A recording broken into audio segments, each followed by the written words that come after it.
చిన్న సినిమాలతో భారీ విజయం, భాషలకు అతీతంగా ప్రేక్షకాదరణ, కలెక్షన్ల పరంగా కెరియర్లోనే బిగ్ కమర్షియల్ హిట్, హీరోగా నేషనల్ అవార్డు అందించిన సినిమా. ఇలా కాంతారా మూవీతో నేషనల్ రేంజ్లో సెన్సేషన్ క్రియేట్ చేశాడు కన్నడ స్టార్ రిషబ్ శెట్టి. ఇక ఇప్పుడు నెక్స్ట్ సినిమాల లైనప్ కూడా అదే రేంజ్లో ప్లాన్ చేసుకుంటున్నాడు. ఒకవైపు కాంతారా ప్రీక్వెల్ను రెడీ చేస్తూనే జై హనుమాన్ మూవీలో హనుమంతుడిగా నటిస్తున్నాడు. ఇప్పుడు మరో సినిమాతో సర్ప్రైజ్ చేస్తున్నాడు. ఆ డీటెయిల్స్ ఇప్పుడు చూద్దాం. కాంతారా కన్నడ ఇండస్ట్రీ నుంచి కేజీఎఫ్ తర్వాత వచ్చిన మరో సెన్సేషన్. భాషతో సంబంధం లేకుండా విశేష ప్రేక్షకాదరణ పొందిన సినిమా. కన్నడ నాట పేరుగాంచిన కోలం ఆటను కాంతారా కథకు కనెక్ట్ చేయడం సినిమాకు మేజర్ ప్లస్ గా మారింది. ఈ ఆట చుట్టూ మొదలైన కథలో తొందరగా ప్రేక్షకులు ఇన్వాల్వ్ అయ్యారు. దైవదూత పాత్రలో వచ్చే సీన్స్ కళ్ళు తిప్పుకోకుండా చూస్తూ ఉండిపోయారు ప్రేక్షకులు.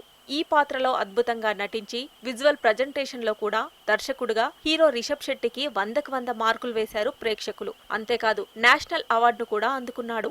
కాంతారా సినిమాలో కోలమాట ఎంతగా ప్రేక్షకులకు కనెక్ట్ అయిందో తెలిసిందే. ఇప్పుడు ఆ మూవీకి ప్రీక్వెల్ గా కాంతారా చాప్టర్ 1 పేరుతో సినిమాను చేస్తున్నాడు హీరో రిషబ్ శెట్టి.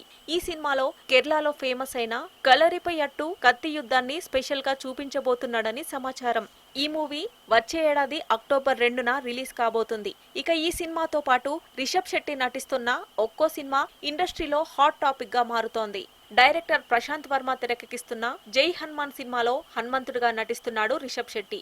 ఇప్పుడు ఈ సినిమాతో పాటు నెక్స్ట్ మరో prestigious movie the pride of Bharat Chhatrapati సినిమాలో శివాజీ మహారాజ్ గా నటిస్తున్నాడు ఈ కన్నడ స్టార్. 2027 జనవరి 21న ఈ సినిమాను రిలీజ్ చేస్తున్నట్లు ఫస్ట్ లుక్ పోస్టర్ లో ప్రకటించారు మూవీ మేకర్స్. రిషబ్ శెట్టి ప్రస్తుతం చేస్తున్న 3 సినిమాలు భారీ ప్రాజెక్టులే కావడం విశేషం. అన్ని పాన్ ఇండియన్ మూవీలే. కాంతారా ప్రీక్వెల్, జై హనుమాన్, నెక్స్ట్ ఛత్రపతి, ఈ 3 సినిమాలు భారీ బడ్జెట్ తో తెరకెక్కుతున్నవే. ఒక్కో హీరో ఒక్క సినిమాకే ఏళ్లకు తరబడి టైం తీసుకుంటున్నారు. అయితే రిషబ్ శెట్టి మాత్రం అంత టైం లేదంటూ ఒకేసారి 3 భారీ సినిమాలు చేస్తుండడం ఇప్పుడు దేశవ్యాప్తంగా ఈ కన్నడ హీరో కెరియర్ పై స్పెషల్ ఫోకస్ క్రియేట్ అయింది.